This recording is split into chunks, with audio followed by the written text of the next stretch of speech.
अधिकार भाग 3। गंगा के जल से बाहर निकलकर भीम वहीं रेत पर बैठ गया। वह सोच रहा था कि जल क्रीड़ा पर्याप्त हो गई, फिर थोड़ा विश्राम कर पुनः पानी में उतरा जाए। अभी अनेक लोग तैर रहे थे और भीम का मन जल क्रीड़ा से तो कभी भरता ही नहीं था। वैसे भी प्रमाण कोटि में आकर गंगा मनोहर भी तो कितनी हो गई थी। हस्तिनापुर की नागरिक हलचल ने गंगा को अपने प्राकृतिक रूप में जैसे रहने ही नहीं दिया था। प्रमाण कोटि में वह अपने नैसर्गिक रूप में थी, देव सरिता गंगा। ऐसा सुंदर और आकर्षक स्थान खोज मनोरंजन के लिए वहां आने की योजना बनाने के लिए तो दुर्योधन की प्रशंसा की ही जानी चाहिए। उसे लगा कोई आकर उसके बहुत निकट खड़ा हो गया था। भीम ने अपनी ग्रीवा घुमाकर देखा, दुर्योधन था। उसे आश्चर्य हुआ, दुर्योधन कैसे उसके निकट आ गया। उन दोनों में तनाव तो बना ही रहता था। उसे एक भी ऐसा अवसर स्मरण नहीं था जब दुर्योधन अपनी इच्छा से प्रसन्न वदन कभी उसके निकट आया हो। उसने हाँफते हुए बालू पर हाथ मारा, आओ यहाँ बैठो धर्मावतार। वह जानता था दुर्योधन उसके इस संबोधन से छिटक जाएगा और मुंह बनाकर किसी और दिशा में चल देगा।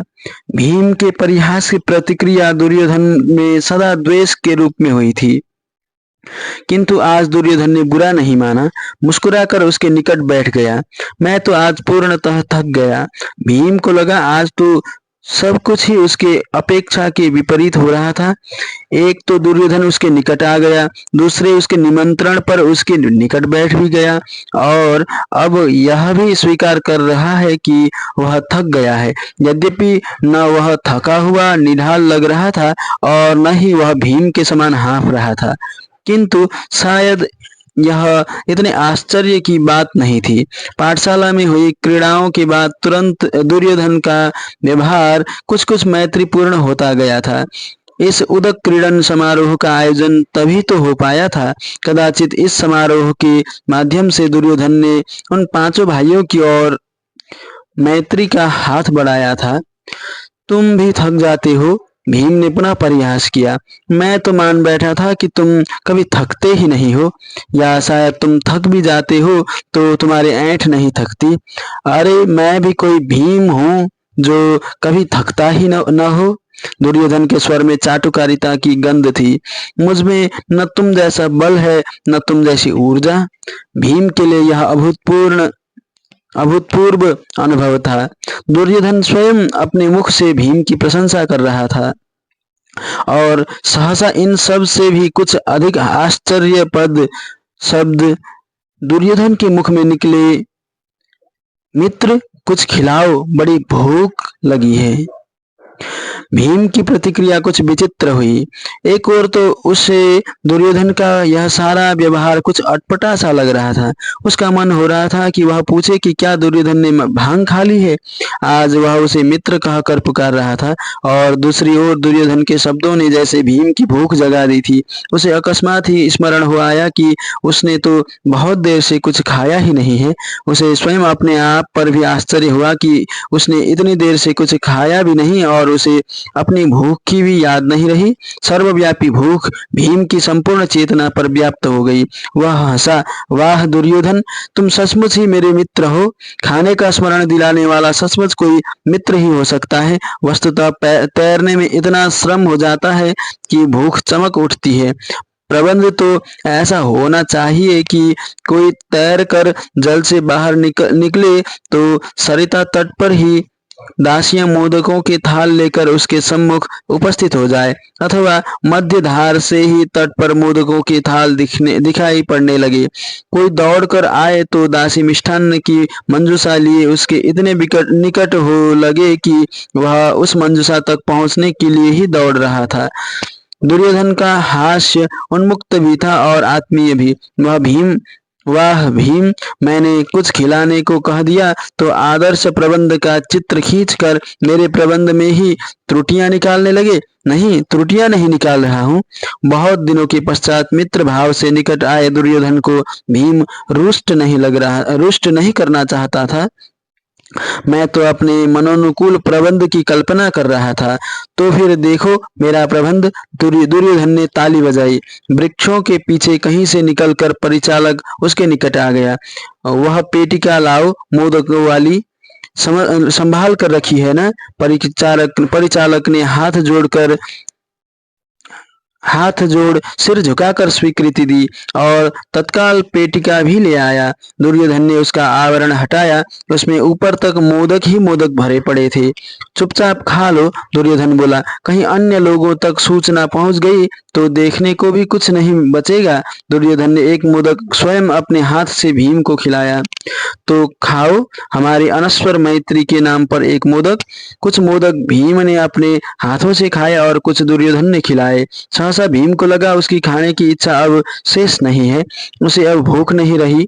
अकस्मात ही वह अत्यधिक थकान का अनुभव करने लगा था। जाने कैसी तो नींद आ रही थी। इच्छा हो रही थी कि वहीं लेट जाए। तत्काल वह उठा। अच्छा, मैं तनिक अपने मंडप में जा रहा हूँ, थोड़ा सो लूं। श्रेष्ठ पुरुषों के दो ही असल व्यसन होते हैं, निद्रा तथा आहार। श्रेष्ठ पुरुषों के दो ही व्यसन होते हैं, निद्रा तथा आहार। निद्रा पूरी कर भोजन के लिए आऊंगा। देखो, ध्यान रखना, ऐसा न हो सारा भोजन समाप्त हो जाए और तुम्हारी प्रबंध पटुता की पोल खुल जाए। नहीं मित्र, भोजन सामग्री का तनिक भी अभाव नहीं है, एकदम नहीं। दुर्योधन बोला। तुम्हारे लिए तो मैंने पहले से ही भोजन अलग करवा कर रख दिया है। ऐसा कैसे हो सकता है कि उसी को भोजन न मिले जिसे भोजन की सबसे अधिक आवश्यकता है? भोजन का सुख और स्वाद तो उसके पारखी ही जानते हैं। और इस समय सारी सृष्टि में तुमसे बड़ा भोजन का पारखी कौन है? भीम को वार्तालाप में भी अब रस नहीं आ रहा था। उसे यह तो लग रहा था कि दुर्योधन इस समय उससे बहुत प्रसन्न है और वह उससे इस प्रसन्नता का कारण भी जानना चाहता था। किंतु वह इतना थका हुआ था, इतना कि उसके पांव जैसे सीधे भी नहीं पड़ रहे थे। चलना भी दूभर हो गया था। ऐसी थकान तो भीम ने पहले कभी नहीं जानी थी। अब अब वह बस सो ही जाना चाहता था। मैं तुम्हें तुम्हारे मंडप में छोड़ आऊं क्या? दुर्योधन ने पूछा। नहीं, मैं चला जाऊंगा। भीम भारी डगों से चलता हुआ अपने मंडप तक आया और लेटते ही गहरी नींद सो गया। रथों की दौड़ पूरी कर युधिष्ठिर रथ से उतरा तो उसे ध्यान आया कि उसने बहुत देर से अपने भाइयों को नहीं देखा है। तनिक देख ले कि कौन क्या कर रहा है। तो फिर वह किसी और क्रीड़ा में लगे। जाने उसका मन भी क्यों माता कुंती के समान हो गया था, जो अपने पुत्रों से प्रहर भर भी बिलक होकर व्याकुल हो जाती थी। माँ के व्यवहार को देखकर उसके मन में सदा उस कुक्कुटी का बिंब उभरता था, जो सदा अपने बच्चों के अपने पंखों में छिपाए उनकी रक्षा करती रहती थी। उसने सारथी चिरंतन को रथ सौंपा और स्वयं अश्वशाला की ओर चल पड़ा। नकुल वहीं था। नकुल की विशेष रुचि अश्वों में ही थी। इसी वय में अश्व विद्या में उसकी अच्छी गति हो गई थी। वह अच्छा अश्वारोही हो गया था। इस समय वह दौड़ते हुए अश्व की पीठ पर खड़ा खड्ग संचालन का अभ्यास कर रहा था। वन में बहुत दूर मत जाना नकुल, युधिष्ठिर बोला, और भोजन के लिए ठीक समय पर आ जाना। अपनी ही बात पर उसे पुनः माता याद हो आई। कहीं ऐसा तो नहीं कि माता निकट नहीं होती तो युधिष्ठिर अनायास ही उनका स्थान ग्रहण कर लेता है। सहदेव कहाँ है? खड्ग संचालन क्षेत्र में। तुम दोनों एक साथ क्यों नहीं रहते? मुझे सबको अलग अलग स्थानों पर देखना पड़ता है। उसके साथ रहकर मेरा अभ्यास पूरा नहीं होता ज्येष्ठ, नकुल बोला। आधा समय तो वह आकाश के ग्रह नक्षत्रों को देखता रहता है, वायु को सूंघता है और दिशाओं को घूरता है। युधिष्ठिर मुस्कुराकर आगे बढ़ गया। वह जानता था कि सहदेव का अधिक समय पर्यवेक्षण में व्यतीत होता है। वह बोलता भी बहुत कम था, अधिकांशतः केवल पूछे गए प्रश्नों का उत्तर देता था। कदाचित वह इतना आत्मलीन रहता था कि किसी से बात करने की उसे इच्छा ही बहुत कम होती थी। दूसरे की बात सुनकर वह शांत ही रहता था। प्रतिक्रिया बस कुछ कहने की इच्छा उसमें कम ही जागती थी। वह उस जल राशि के समान था जिसमें कंकड़ फेंकने पर कंकड़ तो डूब जाता था, किंतु जल में लहर उत्पन्न नहीं कर पाता था। युधिष्ठिर खड्ग संचालन क्षेत्र में आया। सहदेव वहीं था। वह चुपचाप खड्ग के विचित्र अभ्यास करता रहता था। इस समय भी वह अनेक खड्गधारियों से घिरा हुआ था। वे लोग सब ओर से उस पर निरंतर आघात कर रहे थे और वह उन सब का प्रतिरोध कर आत्मरक्षा का अभ्यास कर रहा था। युधिष्ठिर को देखकर वह रुक गया। उसकी आंखें पूछ रही थी, क्या बात है ज्येष्ठ, अपना अभ्यास करते रहो, मैं बस तुम्हें देखने ही आया था। युधिष्ठिर ने कहा, भीम कहाँ है? जब मैंने देखा था तब मध्यम जल क्रीड़ा में लगे हुए थे। और अर्जुन? मैंने उन्हें देखा नहीं है, वे धनुर्मंडप में ही होंगे। अनुमान से युधिष्ठिर भी जानता था कि अर्जुन धनुर्मंडप में ही होगा। उसे धनुर्विद्या की ही धुन थी। सहसा युधिष्ठिर को यह सोचकर अच्छा लगा कि वे पांचों भाई पृथक पृथक विद्याओं में विशेषज्ञता प्राप्त कर रहे हैं। वस्तुतः वे पांचों अपने आप में स्वतंत्र व्यक्तित्व नहीं हैं। वे पांचों मिलकर ही एक पूर्ण व्यक्ति का निर्माण करते हैं। वे मानो एक ही व्यक्ति के विभिन्न आयाम हैं। उनमें से कोई भी स्वयं को पृथक और पूर्ण नहीं समझता। अपने आप में वे अंगी नहीं, अंग मात्र हैं। युधिष्ठिर ने दूर से अर्जुन को भी देखा। वह रथ में खड़ा था। अश्वों की वल्गा उसने अपने मुख में थाम रखी थी और दोनों हाथों में वो धनुष बाण थामे वह चलते रथ में से लक्ष्य भेद का अभ्यास कर रहा था। अर्जुन दूर था और व्यस्त था। उससे भीम के विषय में पूछना संभव नहीं था। संभव है वह मल्लों के साथ भिड़ा हो अथवा अपने प्रिय गदा युद्ध में व्यस्त हो। वैसे उसका क्या पता है। तैरने जाता है तो लगता है जैसे सातों समुद्रों का मंथन करके ही लौटेगा। दौड़ने लगता है तो पूरी पृथ्वी की परिक्रमा से कम की बात ही नहीं सोचता। फिर भी उसकी खोज खबर रखना बहुत आवश्यक था। उसके संबंध में युधिष्ठिर के मन में एक हल्की सी आशंका बनी ही रहती थी, कहीं वह दुर्योधन से ही भिड़ा हुआ न हो। युधिष्ठिर जानता है कि भीम अकारण ही किसी से लड़ता भिड़ता नहीं है, किंतु उसमें सहिष्णुता बहुत कम है। किसी भी बात की प्रतिक्रिया उसमें दूसरों की अपेक्षा उग्रतर होती है और अपनी शारीरिक शक्ति के कारण फिर वह ऊधम भी काफी मचा लेता है। कहीं मल्ल युद्ध की स्थिति आ जाए तो उसे वह व्यायाम के अवसर के रूप में ग्रहण करता है। उसके लिए जैसे युद्ध तो कहीं है ही नहीं, सब कुछ क्रीड़ा ही है। दुर्योधन, दुशासन, शकुनी और कर्ण की आंखों में वह खटकता भी अधिक है। उनकी मनमानी में एक वही तो आड़े आता है। युधिष्ठिर का आशंकित मन कभी कभी चिंतित भी हो उठता था। सहसा उसे विकर्ण दिखाई दिया। तुमने भीम को कहीं देखा है? अभी थोड़ी देर पहले ही तो उसे देखा था, विकर्ण बोला। वह अपने मंडप की ओर जा रहा था, कह रहा था कि तैरते तैरते बहुत थक गया है, थोड़ी देर विश्राम करेगा। अच्छा, युधिष्ठिर भीम के मंडप की ओर चल पड़ा। भीम और थक जाए? युधिष्ठिर को आश्चर्य हुआ। वह तो हाफ जाए, स्वेद से स्नान कर ले, किंतु न तो उसकी कल्पना में थकने जैसी कोई अवधारणा थी और न यह शब्द उसके शब्द भंडार का अंश था। युधिष्ठिर भीम के मंडप में आया। विकर्ण ने ठीक ही कहा था, भीम जैसे प्रगाढ़ निद्रा में लीन था। एक बार तो युधिष्ठिर के मन में आया कि उसे सोने ही दे, बेचारा थक गया होगा, किंतु दूसरे ही क्षण उसे लगा कि यदि भीम सोया रह गया और भोजन का समय निकल गया तो बाद में उसे असुविधा ही होगी। युधिष्ठिर मन ही मन मुस्कुराया। इस समय भी उसके मन में माता कुंती का ही द्वंद्व जागा था। वे ही सदा अपने पुत्रों की नींद और भोजन को लेकर द्वंद्व में पड़ी रहती थी। स्वास्थ्य के लिए दोनों में से कौन सी वस्तु अधिक हितकर थी? कभी भोजन के लिए निद्रा त्यागने को कहती और कभी निद्रा के लिए भोजन की अवहेलना करने को तत्पर दिखती। भीम उठो, चलो भोजन कर लो। एक बार पुकारने पर तत्काल उठ खड़े हो जाने वाले भीम पर युधिष्ठिर के इस निमंत्रण का भी कोई प्रभाव नहीं पड़ा। उठो भीम, युधिष्ठिर ने उसे हिलाया। फिर भोजन का समय नहीं रहेगा। भीम हल्के से कुनमुनाया। युधिष्ठिर ने उसे झंझोरा। भीम ने अत्यंत मंथर गति से अपनी निद्रासक्त आंखें खोली। मैं अत्यंत क्लांत हूँ ज्येष्ठ, मुझे निद्रा की अत्यधिक आवश्यकता है। तुम्हारे शरीर को आहार की भी तो अत्यधिक आवश्यकता है। भोजन करके फिर सो जाना भाई, युधिष्ठिर ने मनाया। भोजन न मिला तो बाद में भूख तुम्हें व्याकुल करेगी और मैं तुम्हारी सहायता नहीं कर पाऊंगा। भीम उठ तो बैठा, किंतु यह उसका सहज रूप नहीं था। युधिष्ठिर को लगातार लग रहा था कि भीम के व्यवहार में कुछ न कुछ असहज अवश्य था। उसने अनेक बार भीम को श्रम करते देखा था, किंतु वह इस प्रकार ध्वस्त होकर तो कभी भी नहीं पड़ा था।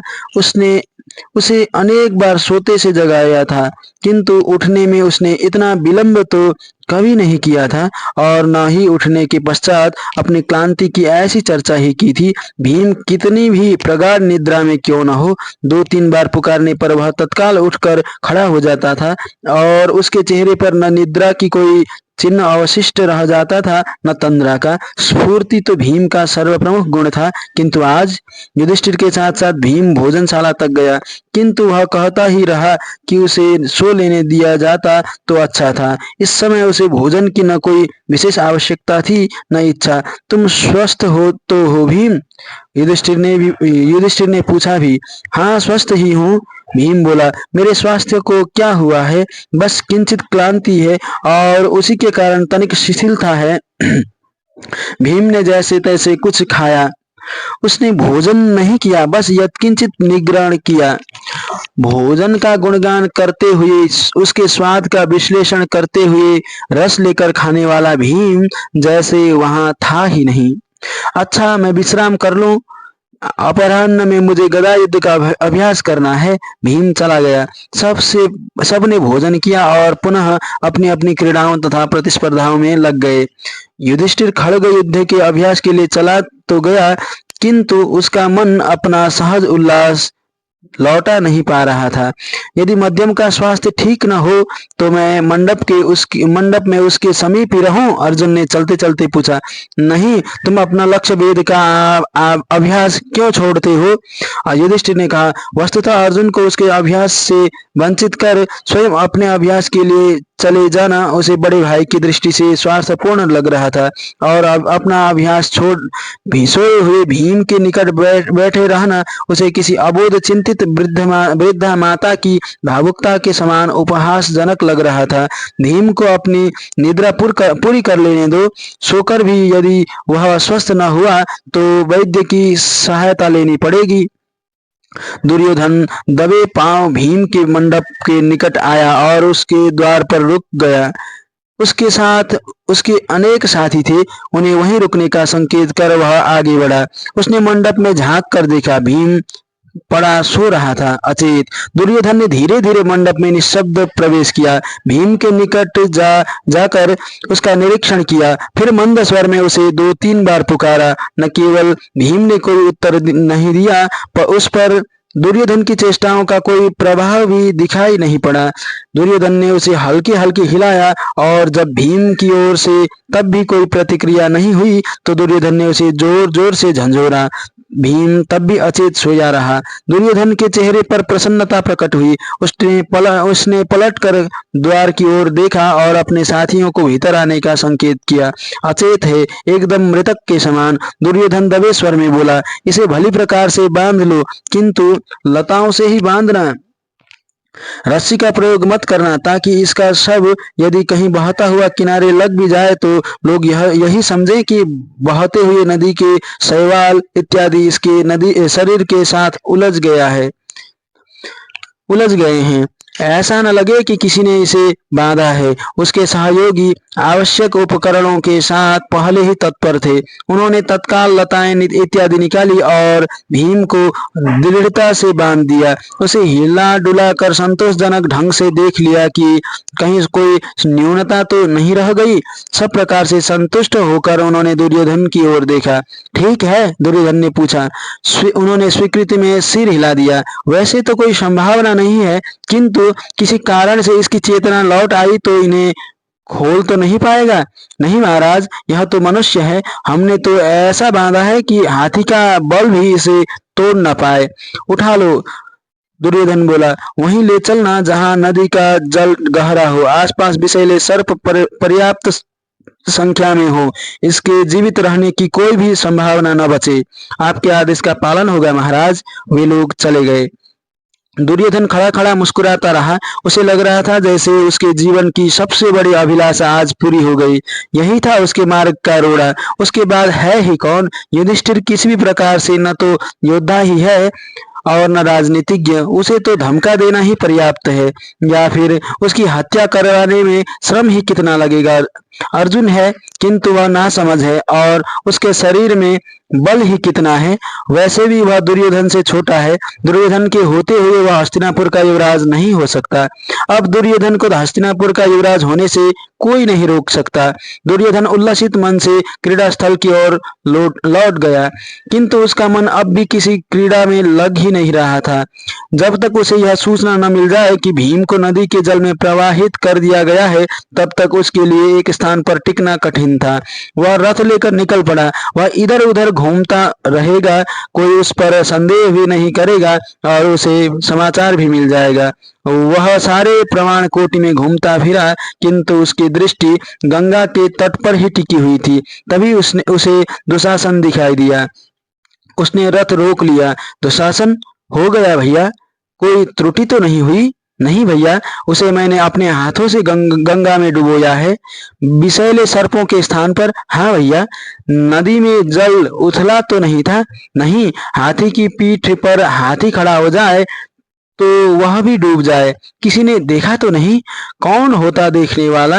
सब तो अपनी अपनी क्रीड़ाओं में लगे हुए हैं। दुर्योधन का मन हुआ जोर का अट्टहास करे, किंतु उसने स्वयं को संयत किया। सिंहासन पर बैठते ही तुम्हें युवराज बना दूंगा। दुशासन हंसता हुआ चला गया। संध्या होने को हुई। युधिष्ठिर का मन पुनः भीम की ओर भटक गया। क्या वह अब तक सो ही रहा होगा? वैसे वैसे कोई बहुत असाधारण बात तो नहीं थी। भीम को जितना प्रिय भोजन था, उतनी ही प्रिय निद्रा भी थी। अवसर मिलने पर वह कई कई प्रहर सोया रह सकता था, किंतु फिर भी देख लेना चाहिए, कहीं वह अस्वस्थ ही ना हो। वह भीम के मंडप में आया। भीम मंडप में नहीं था, तो क्या भीम की नींद पूरी हो गई? वह उठकर चला गया है? कहाँ गया होगा? युधिष्ठिर ने गंगा के तट पर एक लंबा चक्कर लगाया। तैरने वाले और तट पर खड़े लोगों से पूछा भी, पर किसी ने भीम को नहीं देखा था। युधिष्ठिर ने मल्लशाला और गदा युद्धशाला भी देखी। भीम कहीं कहीं कहीं नहीं था। अब अब अर्जुन, नकुल और सहदेव सब ही मिले, किंतु भीम नहीं मिला। युधिष्ठिर की चिंता सघन होने लगी। कहाँ चला गया है भीम? दुर्योधन ने उसे रोका भी। क्या बात है, बहुत चिंतित लग रहे हो? तुमने भीम को कहीं देखा है? किसी को देखने का अवकाश किसे है? उसकी प्रसन्नता जैसे फूट पड़ रही थी। सभी तो अपने क्रीड़ाओं में लगे हैं, वह भी लगा होगा। वह मोटा कहीं टिक कर बैठने वाला तो है नहीं। नहीं, वह कहीं भी नहीं दिख रहा। मैं सब जगह देख आया हूँ। अरे तो किसी पशु के पीछे वन में फंस गया होगा। उसे खाने को भी तो बहुत कुछ चाहिए होता है। देखना, अभी मृग मार कर लाएगा और फिर उसे भून कर पूरा का पूरा खा जाएगा। युधिष्ठिर कुछ नहीं बोला। दुर्योधन की इन कल्पनाओं से उसे कोई संतोष नहीं हुआ, और दुर्योधन से बात करने का कोई लाभ भी नहीं था। संभव है इस समय वह मदिरा के प्रभाव में हो। युधिष्ठिर ने सुना था कि इधर उसका सुरापान का अभ्यास बहुत बढ़ गया था।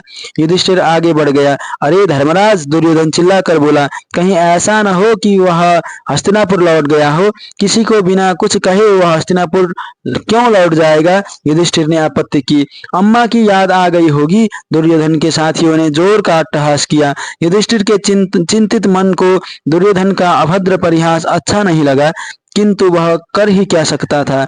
वह भीम की ओर से चिंतित था और जानता था कि दुर्योधन से सुसंस्कृत व्यवहार की अपेक्षा भी नहीं की जा सकती। वह जैसे जैसे बड़ा होता जा रहा था, वैसे वैसे और भी अभद्र होता जा रहा था। वैसे ही उसने अपने संगी साथी चुन लिए थे और अपने छोटे भाइयों को भी उसी मार्ग पर ले जा रहा था।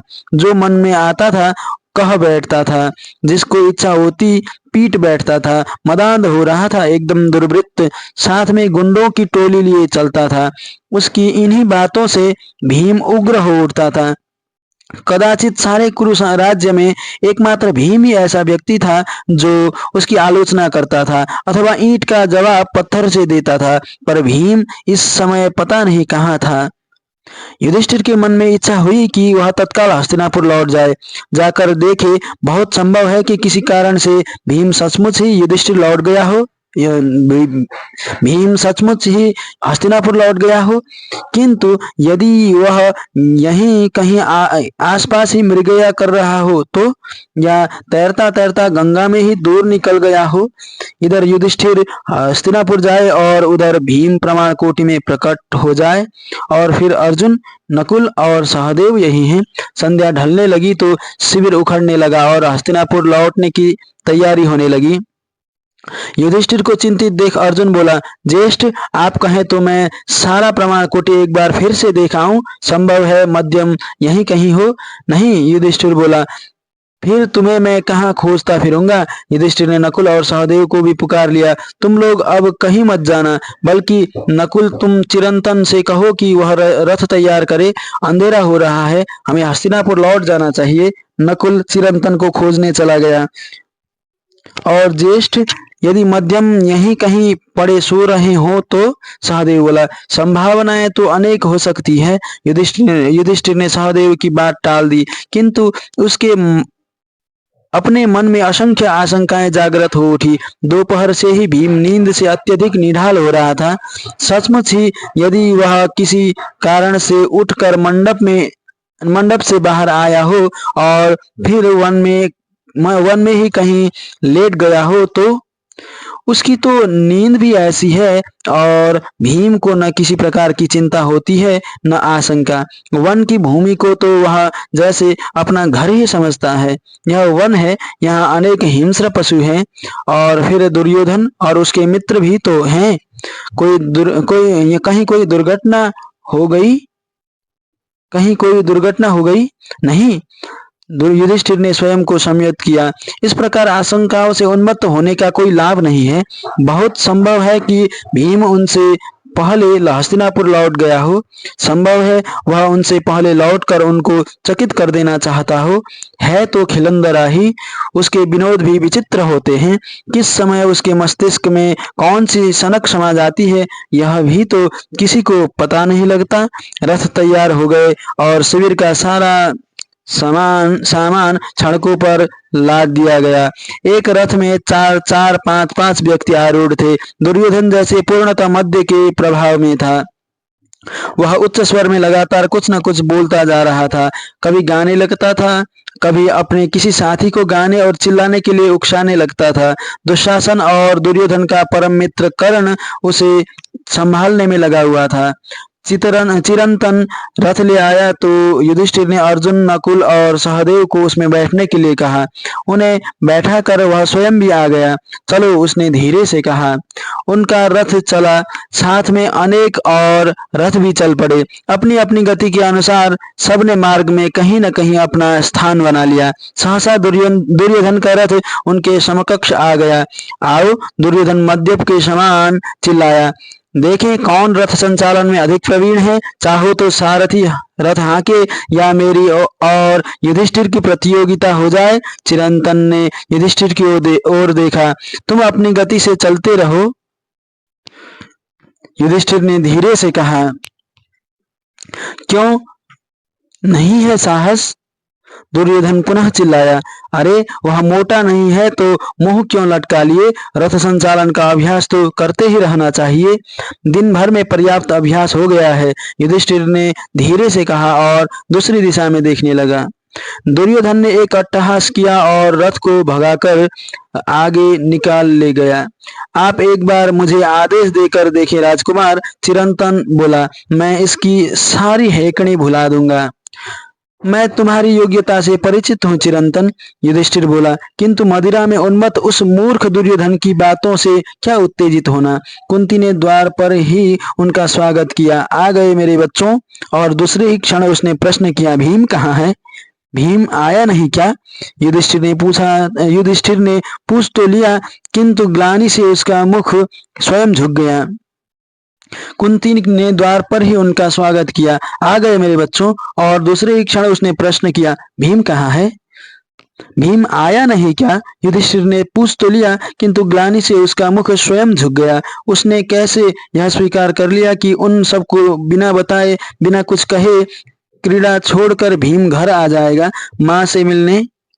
भीम इतना छोटा बच्चा तो है नहीं है कि माँ के बिना वह कहीं रह ही न सके। भीम कहाँ है? कुंती ने पुनः पूछा और तत्काल उसके स्वर में आशंका ध्वनित होने लगी। कहाँ छोड़ आए हो उसे? अंदर चलो माँ, युधिष्ठिर धीरे से बोला। मैं पूछती हूँ भीम कहाँ है? कुंती ने कुछ आवेश के साथ कहा।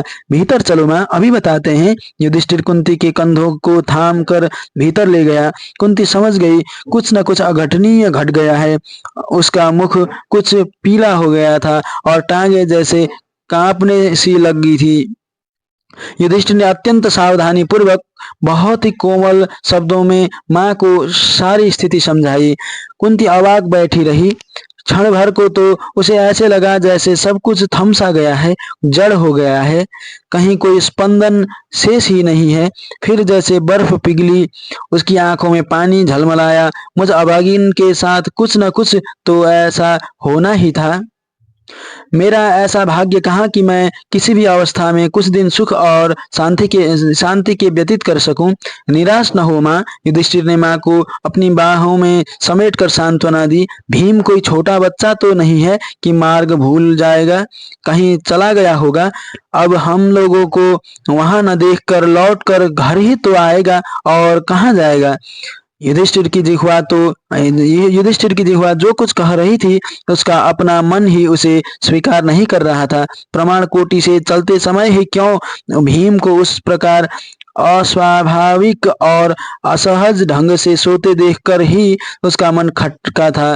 किंतु फिर भीम चला कहाँ गया? कुंती कुछ देर तक चिंतित सी अपने पुत्रों को एक एक कर देखती रही। फिर उसने धीरे से पूछा, तुमने भीम को अंतिम बार कब देखा था? भोजन के समय, युधिष्ठिर बोला। उसने ठीक से भोजन किया था? नहीं माँ, युधिष्ठिर बोला। मुझे तब ही शंका हुई थी कि वह स्वस्थ नहीं है, बहुत शिथिल था। वह कह रहा था बहुत थका हुआ है और उसे नींद भी बहुत आ रही थी। भोजन तो उसने नाम मात्र का ही किया था। मेरे मन में तो दुष्कल्पनाएं ही दुष्कल्पनाएं जाग रही हैं युधिष्ठिर। कुंती बोली, घर से तो एकदम स्वस्थ गया था, तो वहां ऐसा क्या हो गया जो न उससे खाया गया न खेला गया? कहीं उसे सुयोधन ने तो कुछ कर करा नहीं दिया? शंका तो मुझे भी है माँ, शंका तो मुझे भी है माँ, युधिष्ठिर ने बहुत धीरे से स्वीकार किया। किंतु मेरा मन मानना नहीं चाहता कि सुयोधन दुष्टता की इस सीमा तक भी जा सकता है। माँ, अर्जुन ने कुंती के कंधे को हथेली से दबाया। यदि मध्यम का कोई अनिष्ट हुआ तो सच कहता हूँ, मैं उसके शत्रुओं को इन बाणों से बेध डालूंगा। जब तक किसी दुर्घटना का निश्चित प्रमाण न मिल जाए, हमें आशा त्यागनी नहीं चाहिए। युधिष्ठिर ने जैसे अर्जुन की बात का तिरस्कार करते हुए कहा। कुंती ने सिर उठाकर जैसे पहली बार अर्जुन के तेजस्वी मुखमंडल को देखा। उसका अज्जू अब बड़ा हो गया था। वह अब बालक नहीं था, वह योद्धा बनेगा, यशस्वी धनुर्धर। उसके चेहरे पर तो जैसे कोई चिंता और आशंका भी नहीं थी। नकुल और सहदेव भी माँ के सम्मुख भूमि पर बैठे मानो उसे सांत्वना देने के लिए तड़प रहे थे, किंतु शब्दों में कुछ कह नहीं पा रहे थे। सहसा कुंती को लगा उसके पुत्र अब बड़े हो गए हैं, वे माँ के संरक्षण में नहीं है, माँ उनके संरक्षण में है। माँ का दुख उन्हें पीड़ित करता है अपने दुख से अधिक। कुंती ने आंखें पोंछ ली। वह एक संकल्प लेकर उठी। उठो पुत्रों, हमें हताश होकर नहीं बैठना है, हमें भीम को खोजना होगा। वह खिलंदरा अवश्य है, किंतु ना समझ नहीं है। अपनी इच्छा से वह कहीं नहीं गया होगा, वह अवश्य ही किसी संकट में फंस गया है। ठीक कहती हो माँ, युधिष्ठिर बोला, किंतु खोजने की कोई दिशा तो होनी चाहिए। प्रमाण कोटि में जितना ढूंढना संभव था उतना उतना मैं ढूंढ आया हूँ। आने से पहले मैंने वहां पूरे 2 चक्कर लगाए थे, इसलिए वहां कहीं उसके होने की संभावना नहीं है। उसने रुक कर माँ की ओर देखा और उसे बलात् कहीं ले जाना 2-4 लोगों के लिए संभव नहीं है। अपनी इच्छा से वह कहीं गया नहीं होगा। अपनी इच्छा से वे कहाँ गए होंगे? सहदेव बोला। दोपहर को जो उनकी स्थिति थी वह कहीं जाने की थी क्या? अपने अपने पैरों पर चलकर अपने मंडप तक जाना भी कठिन हो रहा था उनके लिए। सबने सहदेव को देखा, वह ठीक कह रहा था। समग्र परिवेश पर एक तीक्ष्ण निशब्दता छा गई थी, उस जिसकी चुभन का बोध सबको हो रहा था। ऐसी स्थिति में तुम लोगों ने उसे मंडप में अकेले छोड़कर भूल की। कुंती ने चिंतित गंभीरता से कहा। युधिष्ठिर, तुम विदुर काका को बुला लाओ पुत्र, उन्हें सूचना दे दें और उनसे कुछ विचार विमर्श करें। संभव है वे कोई मार्ग सुझा सकें। कुंती कुछ रुक कर बोली, इस अंधकार में तुम लोग भीम को खोजने कहाँ जाओगे?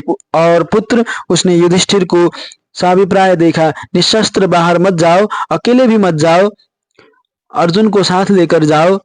पुत्र अर्जुन, तुम अपना धनुष और कुछ बाण अवश्य ले जाना। संकट का आभास होते ही बाण चला देना। माँ, युधिष्ठिर बोला, तुम समझती हो कि किन्हीं लोगों ने स्वेच्छा से भीम का कोई अनिष्ट किया है? मैं कुछ नहीं समझती पुत्र, तुम जाओ, इस समय मेरा चित्त ठिकाने नहीं है। और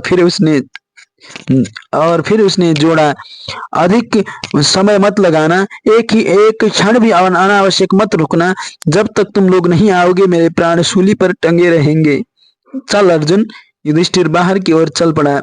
नकुल सहदेव जाओ पुत्र, बाहर का द्वार ठीक से बंद कर लो और फिर आकर मेरे निकट बैठ जाओ। हम भी ज्येष्ठ के साथ जाएं माँ? नकुल ने पूछा। नहीं पुत्र, मैं अपने सारे पुत्रों को एक साथ बाहर भेजने का जोखिम नहीं उठाना चाहती। विदुर ने आने में अधिक विलंब नहीं किया। लगता था युधिष्ठिर और अर्जुन के पहुंचते ही वह निकल पड़ा था। रथ के रुकने का शब्द सुनने के पश्चात युधिष्ठिर और अर्जुन के स्वर पहचान कर कुंती ने द्वार खोल दिया। भीतर प्रवेश करने के पश्चात द्वार बंद हो जाने तक विदुर ने कुछ नहीं बोला। भीतर के कक्ष में आ जाने के पश्चात ही उसने मुंह खोला। यह तो बहुत बुरा हुआ भाभी। तुम्हें क्या लगता है विदुर, क्या हुआ है भीम को? अभी कुछ नहीं कहा जा सकता भाभी, विदुर बोला। वैसे हमें अभी यही मानना चाहिए कि भीम स्वेच्छा से ही कहीं इधर उधर चला गया होगा और जिस कार्य से भी गया होगा उसे पूर्ण कर लौट आएगा, या फिर यदि किसी संकट में फंस गया होगा तो उससे उबर कर लौट आएगा। मैं तुमसे भेद की एक बात कह रही हूँ विदुर, कुंती बोली। मैं बहुत दिनों से देख रही हूँ पर किसी से कहती कुछ नहीं। क्या भाभी, हमारा हस्तिनापुर आना जेठानी को तनिक नहीं भाया है। सुयोधन और सुशासन इत्यादि निरंतर हमारा अपमान करते रहते हैं। वे लोग हस्तिनापुर में हमें कोई अधिकार नहीं देना चाहते सिवाय भीम के। हम में से किसी ने भी उनका कोई प्रतिरोध नहीं किया है। भीम ही सुयोधन की प्रत्येक अनुचित बात पर अड़ता था। वह सुयोधन और उसके भाइयों पर भारी भी पड़ता था। मेरे मन में बार बार एक ही शंका उठ रही है कि कहीं ऐसा तो नहीं कि सुयोधन ने उसका वध करवा दिया हो।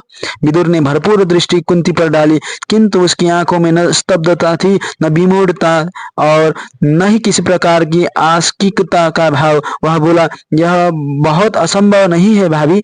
मेरे मन में कुछ कुछ आशंका उसी दिन से थी जिस दिन से सुयोधन ने प्रमाण कोटि में उदक क्रीड़न की तैयारी आरंभ करवाई थी। क्यों काका? सहसा युधिष्ठिर ने पूछा। पुत्र, तुम लोगों के प्रति सुयोधन का व्यवहार कभी भी सौहार्दपूर्ण नहीं रहा। जब और जैसे भी संभव हुआ है उसने सदा तुम लोगों का अपमान और अवहेलना करने का प्रयत्न किया है। फिर ऐसा क्या हो गया कि उसका तुम लोगों के लिए प्रेम उमड़ा और वह तुम लोगों को साथ लेकर उदक क्रीड़न का उत्सव मनाने चल दिया?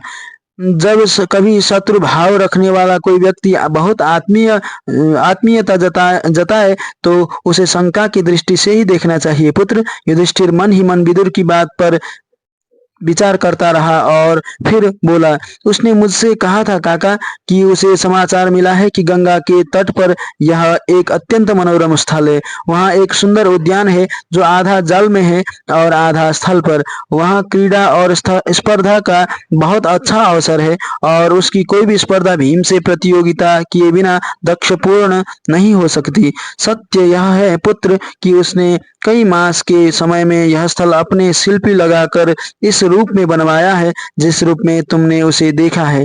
पहले वह गंगा का साधारण तट मात्र था, जिसमें संदेह नहीं है कि वह अत्यंत मनोरम था। कुछ ऐसा भी था कि कहीं भूमि दूर तक जल में चली गई थी और कहीं जल कुछ दूर तक भूमि में प्रविष्ट हो गया था। जल और स्थल का संगम वह अवश्य था, किंतु सुयोधन ने वहां उद्यान बनवाया, उद्यान में सेतु बनवाए। वह अत्यंत रम्य स्थली बन तो गई, किंतु यह सारा निर्माण गोपन रूप में हुआ और फिर उसने यह कार्यक्रम बना डाला। मेरा मन यह नहीं मानता कि उसने इतना उद्यम और व्यय केवल तुम लोगों के साथ मनोरंजन के लिए किया था। तुम्हें इस प्रकार की आशंका थी तो तुमने इन लोगों को रोका क्यों नहीं विदुर? कुंती ने कहा, हमें तनिक सावधान तो कर देते। विदुर ने जैसे अपनी भूल स्वीकार की, सिर सिर झुकाकर बोला, मेरे पास कोई प्रमाण नहीं था। एक बात मेरी समझ में नहीं आई काका। सहसा बीच में सहदेव बोला, सुयोधन न राजा है न युवराज, किंतु फिर भी उसकी प्रत्येक इच्छा कर्मचारियों के लिए सम्राट के आदेश का सा महत्व क्यों रखती है? उसे राज्य का इतना धन मनमाने रूप में व्यय करने का अधिकार किसने दिया है? अर्जुन ने सहदेव के ही प्रश्न को पुष्ट किया। यह है तो अनियमितता ही, किंतु महाराज धृतराष्ट्र के इच्छा के कारण सबको मान्य हो रहा है। विदुर बोला, किंतु मैं प्रमाण कोटि की बात कह रहा था। वहां का निर्माण जिस गुप्त रीति से हुआ था और जिस सौहार्द से आग्रह पूर्वक वह तुम लोगों को वहां लेकर गया था, उसी से मुझे संदेह हुआ था कि वह कोई षड्यंत्र रच रहा है और भीम के इस प्रकार विलुप्त हो जाने से मेरा संदेह प्रमाणित हो रहा है। हस्तिनापुर में यह कैसा राक्षसी राज्य है? कुंती आवेशमय स्वर में बोली, यहाँ क्या कोई भी उस सुयोधन सुयोधन क्यों उस दुर्योधन से यह नहीं पूछ सकता कि उसने भीम की हत्या क्यों की? क्या वह सारे विधि विधान नियमों नीति और सारी दंड संहिता से मुक्त है? क्या वह हस्तिनापुर का सर्वनियंता ईश्वर है? विदुर उसे शांत दृष्टि से देखता रहा। कुंती कह चुकी तो वह बहुत धीरे से बोला, तुम्हारे दुख पीड़ा और कष्ट को मैं भली प्रकार समझ रहा हूँ भाभी, किंतु मुझे सुयोधन, उसे दुर्योधन कहो। कुंती बोली, उस दुर्योधन को दंडित करवाने से अधिक मुझे तुम्हारे इन शेष 4 पुत्रों की सुरक्षा की चिंता है। जो एक का वध कर सकते हैं वे दूसरी और तीसरी का भी कर सकते हैं। जब देश में राक्षसी शासन होता है तो विधि विधान से सहायता की अधिक आशा नहीं करनी चाहिए। विधि विधान तो राजा की नीति है, किंतु जब स्वयं राजा ही अनीति पर उतर आए तो नीति का अपना क्या बल? समझ लो कि इस समय हस्तिनापुर पर चक्षुहीन धृतराष्ट्र का नहीं, दुर्योधन के गुंडों का राज्य है। हमें अपनी रक्षा स्वयं करनी है। उसके लिए उचित है कि हम अपना दुख भुलाकर भी यही प्रकट करें कि हमें दुर्योधन पर कोई संदेह नहीं है। कुंती का चेहरा भय से एकदम श्वेत हो गया। विदुर ठीक कह रहा था, यह समय आक्रामक होने का नहीं था। उन्हें अपनी सुरक्षा की अधिक चिंता करनी चाहिए। क्या पितृव्य भीष्म को भी सूचित नहीं करना चाहिए? कुंती ने इतने धीमे स्वर में विदुर से पूछा मानो वह स्वयं अपने आप से ही पूछ रही हो। पितृव्य भीष्म को यदि हमने यह सूचना दी तो वे शांत नहीं बैठेंगे। विदुर बोला, वे संभवतः धृतराष्ट्र और दुर्योधन दोनों को ही ताड़ित करेंगे। बात खुल जाएगी और पांडव और भी असुरक्षित हो जाएंगे। धृतराष्ट्र के राजा होते हुए पितृव्य दुर्योधन को न मृत्यु दंड दिलवा पाएंगे, न उसे निगलबद्ध करवा पाएंगे और न राज्य से निष्कासित करवा पाएंगे। वह स्वतंत्र और समर्थ रहेगा तो क्या वह शांत बैठा रहेगा? नहीं भाभी, अपने पुत्रों को पहले समर्थ हो लेने दो, तब तक हमें सहन करना ही होगा। 2 क्षणों के लिए एक सर्वव्यापी मौन छा गया। पर इतना कुछ घटित हो जाए और पितृव्य को सूचना ही न हो, यह क्या उचित होगा विदुर? कुंती धीरे से बोली, भविष्य में जब उन्हें पता चलेगा तो क्या उन्हें दुख नहीं होगा कि हमने उनके साथ परायों का सा व्यवहार किया? और पता तो उन्हें लगेगा ही। क्या वे यह नहीं पूछेंगे कि हम अपने आप को उनसे अधिक समझदार और समर्थ समझते हैं? क्या मैं उनकी सहायता के बिना अपनी और अपने पुत्रों की रक्षा कर लूंगी? विदुर ने सिर झुकाए हुए कुंती की बात सुनी और वैसे ही सिर झुकाए बैठा बैठा रह गया।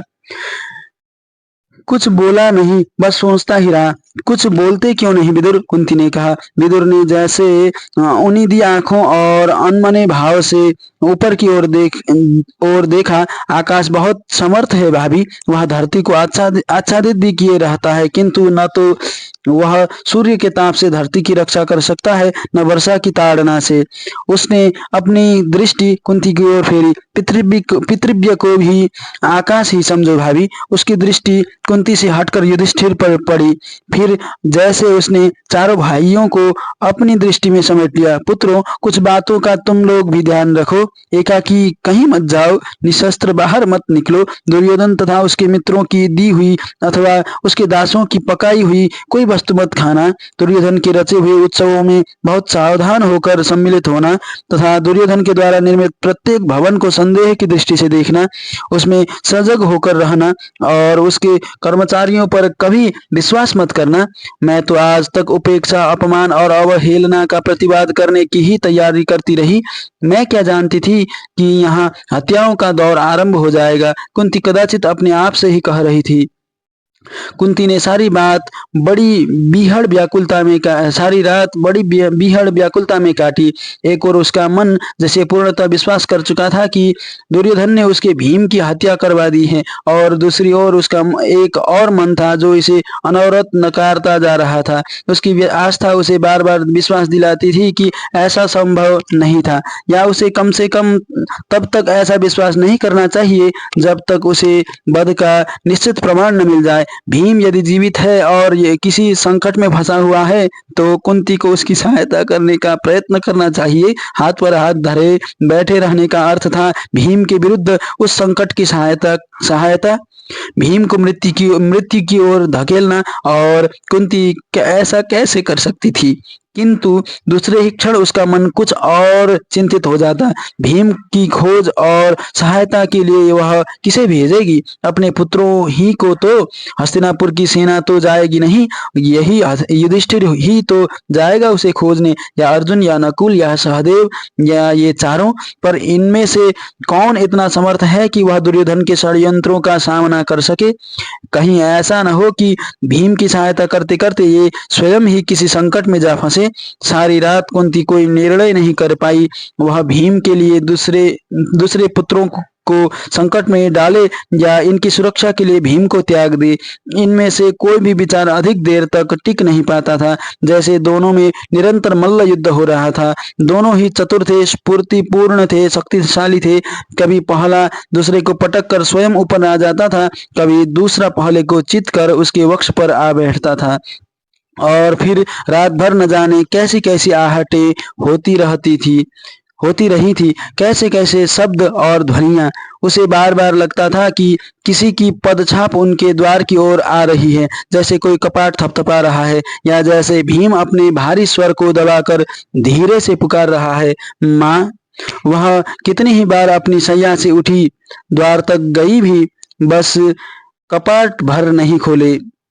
डरती थी कपाट खोल दिए और सामने भीम के स्थान पर दुर्योधन हुआ तो उसके पुत्र सोए हुए हैं।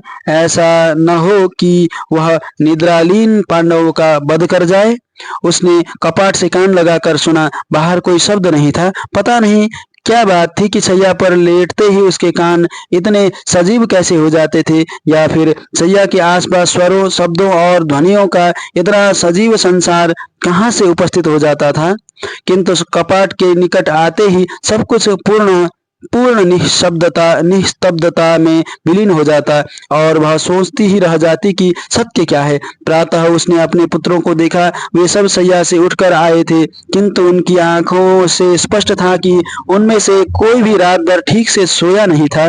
माँ, आज मैं पाठशाला नहीं जाऊंगा, नकुल बोला। क्यों वत्स? मध्यम को खोजने जाना है। तुम कहाँ खोजोगे उसे? प्रमाण कोटि में माँ, वह बोला। संभव है कि मध्यम मृगया के लिए वन में रह गए हो, संभव है कहीं सोए हुए छूट गए हो, संभव है। कुंती के मन में एक खीज उठी। पहले भीम के कारण वह कम चिंतित है कि अब वह यह एक नया झंझट खड़ा कर रहा है, किंतु दूसरे क्षण वह नकुल पर रीझ भी उठी। कितनी चिंता है उसे अपने मध्यम की। लगता है रात भर इसी चिंता में व्याकुल रहा होगा। कुंती ने बढ़कर उसे वक्ष से लगा लिया। मैं तेरी चिंता समझती हूँ कि मेरे लाल, किंतु तू उसे कहाँ खोजेगा पुत्र? भीम को खोजने हम जाएंगे माँ, युधिष्ठिर बोला। वह हमसे सदा के लिए विलग हो गया है। यह मानकर निष्क्रिय होकर घर में पड़े रहना न हमारे लिए संभव है न उचित माँ। पर खोजेगा कहाँ? प्रमाण कोटि में तो तुम उसे 2 बार ढूंढ आए हो, कुंती बोली। युधिष्ठिर ने अपना चेहरा दूसरी ओर मोड़ लिया। लगा माँ की आंखों में देख कर कदाचित वह ऐसी बात नहीं कह पाएगा। संभव है गंगा में उतर आया अथवा वन में पशुओं द्वारा घसीटा जाता उसका शव ही कहीं मिल जाए। बहुत रोकने पर भी कुंती के मुख से सिसकी निकल ही गई। युधिष्ठिर, हाँ माँ, हमें सत्य का साक्षात्कार करने के लिए स्वयं को तैयार करना ही होगा। उसने आगे बढ़कर एक अभिभावक के समान कुंती को ठीक वैसे ही कंठ से लगा लिया जैसे थोड़ी देर पहले कुंती ने नकुल को अपने वक्ष से लगा लिया था। मैं कब चाहता हूँ कि ऐसा हो, किंतु यदि ऐसा हो ही गया है तो हमें उसके सद्गति के लिए भी तो। और फिर रुक कर वह जैसे स्वयं को भी विश्वास दिलाता हुआ बोला, सत्य से मुंह मोड़ कर जीवित नहीं रहा जा सकता माँ। कुंती को लगा युधिष्ठिर सचमुच बड़ा हो गया है, शायद बड़ा हुआ नहीं है।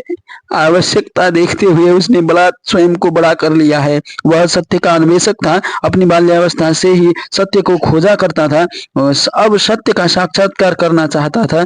ठीक ही तो कह रहा था, यदि भीम विलग हो ही गया था तो धैर्य पूर्वक इस सत्य को स्वीकार कर लेना ही चाहिए। क्या कुंती ने पहले सत्य को स्वीकार नहीं किया?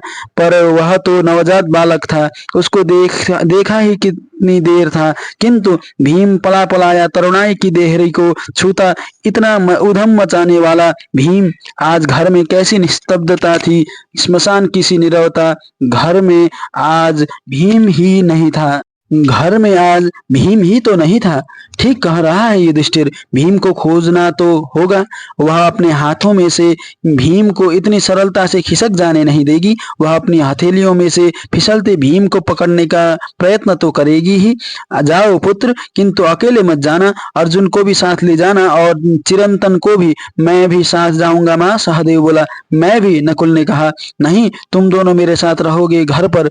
और फिर उसका स्वर कोमल हो गया। माँ की रक्षा के लिए भी तो किसी को घर पर रहना ही चाहिए। नकुल और सहदेव के चेहरों पर द्वंद्व प्रकट हो गया। माँ की बात का प्रत्याख्यान वे नहीं कर सकते थे, किंतु घर पर रुके रहना तो उनके मनोनुकूल हो ही नहीं सकता था।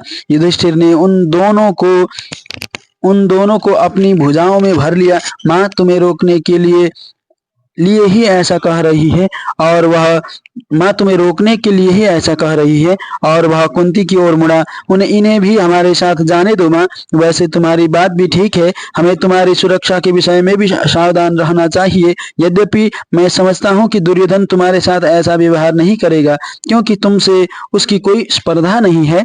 इस सारे वातावरण में कुंती पहली बार मुस्कुराई। मेरी चिंता मत करो पुत्र, मैंने तो इन बालकों की रक्षा के लिए ही अपनी रक्षा की बात उठाई थी। तभी चिरंतन ने आकर कुंती को प्रणाम किया। राजकुमार तैयार हैं क्या राजमाता? हाँ तैयार तो हैं, किंतु वे पाठशाला नहीं जाएंगे। वे लोग भीम को खोजने के लिए जाना चाहते हैं। तो वे ठीक ही सोचते हैं राजमाता। मैं भी रात भर यही विचार करता रहा कि मध्यम को खोजने का एक बड़ा अभियान आरंभ किया जाए। उन्हें खोजा तो जाए, चाहे वे किसी भी अवस्था में हो। कुंती ने उसकी ओर देखा। चिरंतन ने सिर झुका लिया। कदाचित उसे लगा था कि वह कुछ अनुचित कह गया था। हाँ, खोजना तो उसे होगा ही। कुंती बोली, इन लड़कों को तुम्हारे भरोसे ही भेज रही हूँ। चिरंतन, सावधानी से ले जाना और सुरक्षित लौटा लाना। बीहड़ तथा जोखिमपूर्ण स्थानों पर मत जाना। शत्रुओं से सावधान रहना। और सहसा वह चौंक कर बोली, तुम रात भर विचार करते रहे तो तुम भी हमारे समान सोए नहीं क्या? सोना क्या था राजमाता, हमारी बस्ती में तो वैसे ही रात भर हड़बोंग मचा रहा था। मैं ही क्या, वहां तो कोई बच्चा भी नहीं सो पाया होगा। क्यों, क्या हुआ तुम्हारी बस्ती में? युधिष्ठिर ने पूछा। युवराज, वह रसोईया था ना सुयोधन का, वही चक्रवाल, वह हमारी ही बस्ती में रहता है ना। वह भी प्रमाण कोटि से नहीं लौटा। कुछ पता ही नहीं चला कि कहाँ रह गया। उसकी पत्नी प्रतीक्षा करती रही, सबसे पूछती रही। जब काफी रात बीत गई और वह नहीं आया तो वह सुयोधन से पूछने गई। सुयोधन तो मिला नहीं। उसके भाइयों ने उसे डांट डपट कर उल्टे पांव लौटा दिया। कुछ लोगों का कहना है कि उसे पीटा भी गया है। पता नहीं पीटा है या नहीं, किंतु सारी रात बस्ती में कोई सो नहीं पाया। चिरंतर चुप हो गया तो भी कोई कुछ नहीं बोला। कुंती पर्याप्त विचलित सी लग रही थी और युधिष्ठिर चिंतित। अर्जुन अपेक्षाकृत कुछ अधिक गंभीर हो गया लगता था। तो हम जाए माँ? अंततः युधिष्ठिर ही बोला, किंतु इस प्रश्न में भी जैसी अनुमति लेने का भाव नहीं था, सूचना मात्र थी। उसने भाइयों को संकेत किया और स्वयं भी आगे बढ़ चला। ठहरो युधिष्ठिर, कुंती जैसे कुछ असहज हो उठी थी। क्या बात है माँ? चारों भाइयों ने आश्चर्य से अपनी माँ को देखा। मैंने अपना निश्चय बदल दिया है पुत्र, कुंती शून्य में घूरती हुई बोली। तुम में से कोई भी भीम को खोजने नहीं जाएगा? क्यों? युधिष्ठिर बोला। इतनी सी देर में क्या हो गया? मेरा निश्चय बदल गया है। कुंती का स्वर दृढ़ ही नहीं, पर्याप्त आदेशात्मक था। मैं कह रही हूँ, तुम में से कोई भी बाहर नहीं जाएगा। और चिरंतर, तुम भी अपने घर जाओ। राजकुमार आज कहीं भी नहीं जाएंगे। प्रत्येक व्यक्ति की दृष्टि में अनेक जिज्ञासाएं भी थी, अनेक प्रतिक्रियाएं भी, किंतु बोला कोई भी कुछ नहीं। हस्तिनापुर के मुख्य पथ पर एक शव औंधा पड़ा था। उससे कुछ दूरी पर एक छोटी सी भीड़ एकत्रित थी। न तो कोई उसके निकट ही जा रहा था और न भीड़ छंट रही थी। कुछ लोग चले जाते थे तो कुछ नए आकर उस भीड़ में मिल जाते थे। एक कौतूहल था और उस कौतूहल पर एक भय टंगा हुआ था। लोग जैसे मूक हो गए थे और दृष्टि ही दृष्टि में एक दूसरे से प्रश्न पूछते थे, किंतु सारे प्रश्न अनुत्तरित ही रह जाते थे। किसी को अपना किसी भी प्रश्न का उत्तर नहीं मिल रहा था। प्रश्न बढ़ते जा रहे थे और भय गहराता जा रहा था। युयुत्सु ने भीड़ देखी तो अपना रथ रोक लिया। रथ पर खड़े खड़े ही उसने दृष्टि घुमाई। उसे समझने में तनिक भी कठिनाई नहीं हुई कि भीड़ क्यों जमा है। उसने घोड़ों को संकेत किया। रथ आगे बढ़ा और आकर सब के पास रुक गया। युयुत्सु रथ से नीचे उतरा और सब के पास आया। क्षण भर के लिए उसने सोचा और झुककर सबको पलट दिया। उसने तत्काल पहचान लिया, सब युधिष्ठिर के सारथी चिरंतन का था। उसके चेहरे पर एक व्यंग्यात्मक मुस्कान उभरी। उसे इस बात की ही आशंका थी। उसने भीड़ की ओर देखा। तुम में से कोई पहचानता है इसे? किसी ने कोई उत्तर नहीं दिया। यह चिरंतर सारथी है। जाओ, सूतों की वस्तु में सूचित करो। इसके संबंधी इस शव को उठा ले जाएं और इसकी अंत्येष्टि का प्रबंध करें। भीड़ में से कोई कुछ नहीं बोला, किंतु उन सब की आक्रोश भरी हुंकार उसे निरंतर कोच रही थी। कह दोगे? उसने भीड़ से पूछा। उसे फिर कोई उत्तर नहीं मिला। भीड़ उसे उसी प्रकार ताकती रही। युयुत्सु रथ में लौट आया। उसने रथ को मोड़ा। भीड़ की ओर पीठ होते ही कोई चिल्लाया, यह अत्याचार कब तक चलेगा राजकुमार? युयुत्सु को लगा कि किसी ने चिल्लाने वाले के मुख पर हाथ रख दिया है और वह स्वर घूट कर रह गया है। उसने रथ पुनः मोड़ा। वह भीड़ के निकट आया, किंतु भीड़ अब फिर से सामान्य हो चुकी थी। आप लोग मुझसे कुछ कहना चाहते हैं? उसने पूछा। कुछ नहीं राजकुमार, कुछ नहीं। भीड़ में से अनेक लोगों ने सिर हिला दिए।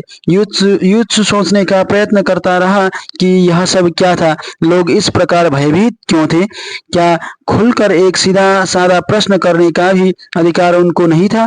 भीड़ का वह अकेला स्वर किस अत्याचार की बात कर रहा था? और सहसा उसके मस्तिष्क में बिजली कौंधी। उसे लगा वह समस्या को समझ रहा था। उसके शरीर में असाधारण स्फूर्ति का संचार हुआ और उसने रथ की गति बढ़ा दी। वह सूतों की बस्ती की ओर जा रहा था। आधे प्रहर के पश्चात युयुत्सु के रथ ने पांडवों के भवन के अहाते में प्रवेश किया। वहां चारों ओर नीरवता थी। द्वार बंद था और बाहर कहीं कोई भी दिखाई नहीं दे रहा था। उसने कपाट थपथपाए। थोड़ी देर के पश्चात कुंती ने द्वार खोला। युयुत्सु ने प्रणाम किया। आओ पुत्र, कैसे आए? कुंती ने स्वागत किया, किंतु स्वर में संशय भी था और कहीं हल्की सी आपत्ति भी। ताकि कोई शंका न करे, मुझे अपने पुत्रों सरीखा ही समझे। युयुत्सु बोला, आज आप में से कोई बाहर नहीं गया क्या? नहीं पुत्र, कोई विशेष बात है क्या? युयुत्सु भीतर आकर एक आसन पर बैठ गया। पांडव ने उसे घेर लिया। नहीं, युधिष्ठिर बोला, तुम्हें कुछ मालूम हुआ? नहीं, भीम का तो कोई समाचार नहीं है, वह बोला, किंतु कुछ सूचनाएं हैं मेरे पास, जिन्हें जोड़कर कुछ निष्कर्ष निकालने का प्रयत्न कर रहा हूँ। क्या सूचनाएं हैं? भीम प्रमाण कोटि में ही कहीं विलीन हो गया। प्रमाण कोटि में भोजन पकाने वाला रसोईया चक्रवाल घर नहीं लौटा, और चक्रवाल की बस्ती में रहने वाला तुम्हारा सारथी चिरंतन मार डाला गया। चिरंतन मार डाला गया? कुंती और उसके चारों पुत्रों के चेहरे विकारग्रस्त हो उठे। तुम्हें किसने बताया? मैंने स्वयं उसका शव मुख्य पथ पर देखा है। वहां तो मुझे किसी ने नहीं बताया था, किंतु मैंने अपने कुछ विश्वस्त लोगों से पता लगाया है कि उसे सुयोधन ने सार्वजनिक स्थान पर स्वयं अपने हाथों, थप्पड़ों, घूसों तथा घुटनों से पीट पीट कर मार डाला था। लोग इतने भयभीत हैं कि कोई अपने मुख से सुयोधन का नाम तक लेने का साहस नहीं करता। पर क्यों मार डाला दुर्योधन ने उसे? युयुत्सु ने रुक कर अर्जुन को देखा। वह सुयोधन को दुर्योधन कह रहा है। ठीक ही तो कह रहा था। वह सुयोधन है ही कहाँ, वह तो दुर्योधन ही है। क्योंकि वह जान गया था कि चक्रवाल रसोइये ने दुर्योधन के वह रुक कर मुस्कुराए बिना नहीं रह सका। कितने सहज रूप से उसने भी दुर्योधन नाम स्वीकार कर लिया था, क्योंकि चक्रवाल ने दुर्योधन के आदेश पर कुछ खाद्य पदार्थों में विष मिलाया था, और वे खाद्य पदार्थ स्वयं दुर्योधन ने भीम को खिलाए थे। सारी योजना स्पष्ट है, अर्जुन बोला। मध्यम को विष दिया गया, विष देने वाला रसोईया विलुप्त हो गया, और इस भेद को जानने वाला चिरंतर मार डाला गया, ताकि किसी को भेद का पता न चले। भेद खुलने का भय नहीं है दुर्योधन को? युयुत्सु बोला। नहीं तो वह स्वयं अपने हाथों से सार्वजनिक स्थान पर चिरंतर की हत्या न करता। तो यह तुम लोगों के लिए चेतावनी है, वह बोला। ओह, तो यह सत्य है कि मेरे भीम को दुर्योधन ने विष दिया? कुंती ने पूछा। या मात्र संदेह अनुमान है तुम्हारा? सत्य है काकी। कुंती ने एक भरपूर दृष्टि युयुत्सु पर डाली। एक बात पूछती हूँ पुत्र, मेरी बात का बुरा न मानना और सच सच उत्तर देना। पूछें काकी, तुम हमें ये सूचना क्यों दे रहे हो? तुम भी तो दुर्योधन के भाई हो। युयुत्सु उस स्थिति में भी मुस्कुराया। भाई तो मैं दुर्योधन का हूँ, किंतु महारानी गांधारी का पुत्र नहीं हूँ। मेरी माँ क्षत्राणी नहीं, वैश्या है, और वह महाराज की रानी नहीं है। तो मेरे लिए एकदम आवश्यक नहीं है कि मुझे दुर्योधन के दुष्कृत्यों से सहानुभूति हो। मैं किसी लोभ में उसके पापों का सहभागी नहीं हो सकता। मुझे उससे कोई लाभ होने की संभावना भी नहीं है। क्यों? वह राजा बनेगा तो तुम युवराज नहीं बनोगे? कुंती बोली। दुर्योधन से छोटे तुम ही तो हो। दुर्योधन से छोटा मैं ही हूँ, किंतु दुर्योधन का युवराज महारानी गांधारी का दूसरा पुत्र दुशासन होगा, वैश्या पुत्र युयुत्सु नहीं। कुंती चुप हो गई। वह देख रही थी युयुत्सु सुशासन को भी दुशासन कह रहा था। साथ ही एक संशय उसके मन में जागा। युयुत्सु का दुर्योधन द्रोह ईर्ष्या जनित तो नहीं है? और काकी, युयुत्सु बोला, यदि मुझे लाभ हो भी तो मैं पाप का समर्थन कभी नहीं करूंगा। तुम्हें लोभ नहीं है? युधिष्ठिर बोला। पर क्या तुम्हें उसका भय भी नहीं है? मैं धृतराष्ट्र का पुत्र हूँ, इसलिए भयभीत होने का कोई कारण नहीं है। वह हंसा। वैसे भी मैं इस हस्तिनापुर में स्वतंत्रता पूर्वक सत्य के मार्ग पर चलने, न्याय पक्ष का समर्थन करने का अधिकार मांगने की धृष्टता कर रहा हूँ। वह उठकर खड़ा हो गया। अच्छा, मैं चलता हूँ, आप लोग सावधान रहें।